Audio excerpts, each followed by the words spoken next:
Arrivé à 3 à l'âge de 12 ans, Fabrice N'Sakala fait aujourd'hui partie des meubles. Milieu offensif de formation, pensionnaire de l'équipe de France des U17 en 2007, le jeune homme d'origine congolaise a grimpé petit à petit les échelons pour devenir titulaire à l'Estac et maintenant sélectionné en équipe de France Espoir. Un nouveau statut qu'il assume pleinement. Tout est allé un peu vite. Maintenant, c'est vrai qu'on m'a laissé plus de chance cette année que l'année dernière. Et je pense qu'avec l'accumulation des matchs, c'est clair que oui, je me suis créé un statut nouveau. En plus d'incarner la réussite de l'Estac sur le plan de la formation, tout comme son compère Djibril Sidibé, Fabrice N'Sakala se présente comme un footballeur atypique, loin des standards habituels.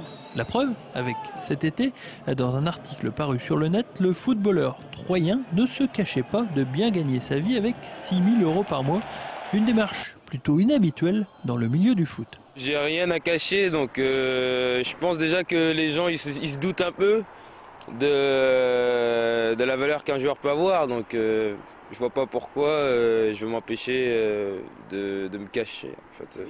Voilà, autant on est jeune. Titulaire en tant que latéral gauche cette saison, l'Aubois d'adoption a dû ronger son frein l'an dernier en n'étant pas souvent dans le 11 de départ.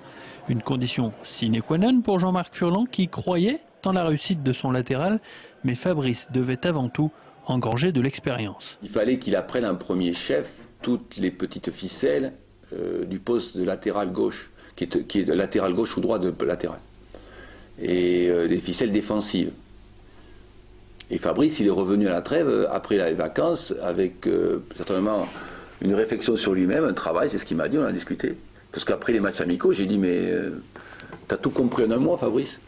Il me dit oui, parce qu'il fallait vraiment que je me remette en question, que je comprenne son discours. Pour un défenseur, c'est très important d'être très efficace sur le plan défensif, surtout pour lui qui est un ancien attaquant. Borduré par l'ancien entraîneur troyen Patrick Rémy lors de l'aventure nationale il y a 2 ans, N'Sakala prend aujourd'hui sa revanche en étant indispensable à son club. Même les clubs internationaux commencent à s'intéresser à lui. Gilles Grimandi du staff d'Arsenal était d'ailleurs récemment dans les tribunes pour l'observer, une preuve de reconnaissance, une de plus, si besoin était.